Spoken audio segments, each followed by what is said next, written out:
হযরত শাহজালাল আন্তর্জাতিক বিমানবন্দরের আমদানি কার্গো কমপ্লেক্সে দুপুর ২:৩০টায় যে অগ্নিকাণ্ডের ঘটনা ঘটেছে সেটা কিন্তু এখনো পর্যন্ত নিয়ন্ত্রণে আসেনি। আমরা দেখতে পাচ্ছি পুরো কার্গো কমপ্লেক্স জুড়েই এখনো পর্যন্ত বিভিন্ন জায়গাতে কিন্তু আগুনের যে লেলিহান শিখা সেটি কিন্তু এখনো অনেকটাই নিয়ন্ত্রণের বাইরে। ফায়ার সার্ভিসের কর্মীরা কিন্তু তাদের প্রাণান্তকর চেষ্টার মাধ্যমে সেটিকে নিয়ন্ত্রণে আনার জন্য চেষ্টা করছেন, কিন্তু আমরা দেখতে পাচ্ছি যে ফায়ার সার্ভিসের কর্মীরা যখন এক পাশের আগুন নেভানোর চেষ্টা করছেন, ঠিক অন্য পাশ থেকে কিন্তু আগুনের যে লেলিহান শিখা সেটি উকি দিচ্ছে।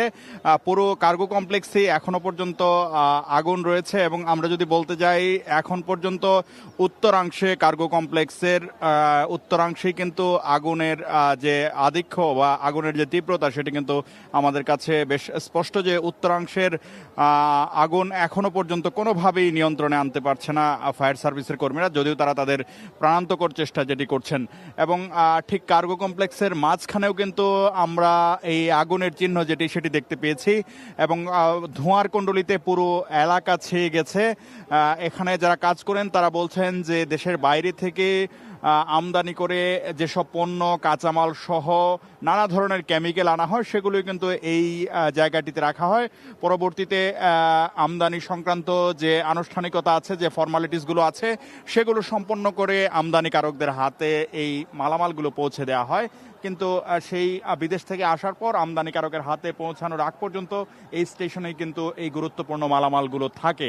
সেই ক্ষেত্রে এই অগ্নিকাণ্ডের ফলে বিপুল পরিমাণ ক্ষয়ক্ষতির আশঙ্কা করছেন এখানে যারা ব্যবসা সহ এখানে যারা কাজ করেন, তারা কিন্তু বিপুল পরিমাণ ক্ষয়ক্ষতির আশঙ্কা করছেন এবং তারা বলছেন যে এখানে অগ্নিকাণ্ডের যে দুর্ঘটনা বা এখানে যে অগ্নিকাণ্ডের বিষয়টি সেটি কিন্তু খুবই একটি বিপজ্জনক ঘটনা এবং তারা বলছেন যে এই ক্ষেত্রে তারা ভয়াবহ ক্ষতির আশঙ্কা করছেন। এবং ফায়ার সার্ভিসের পক্ষ থেকে যেটি জানানো হয়েছে যে তারা ৩৬টি ইউনিটের মাধ্যমে এই অগ্নি নির্বাপন কার্যক্রম পরিচালনা করার চেষ্টা করছেন। ফায়ার সার্ভিসের পাশাপাশি আমরা দেখতে পেয়েছি আইনশৃঙ্খলা বাহিনীর সদস্য, পুলিশ, আনসার সহ সবাই কিন্তু তাদের জায়গা থেকে যতটুকু সামর্থ্য রয়েছে সেই সামর্থ্য দিয়ে কিন্তু তারা অগ্নি নির্বাপনের যে কার্যক্রম সেটি সম্পন্ন করার জন্য তারা কিন্তু চেষ্টা করছেন।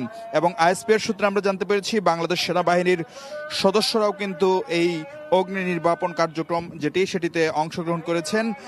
এই গুরুত্বপূর্ণ অংশটিতে বিমানবন্দরের উত্তরাংশে অবস্থিত আমদানি কার্গো কমপ্লেক্সে অগ্নিকাণ্ডের ফলে আসলে বিদেশ থেকে আসা যে মালামালগুলো এখানে স্টোর করে রাখা হয় বা গোদামজাত করে রাখা হয় সেগুলো পুরোপুরি ক্ষতিগ্রস্ত হওয়ার আশঙ্কাই করছেন ব্যবসায়ী সহ এখানে যারা সংশ্লিষ্ট আছেন তারা।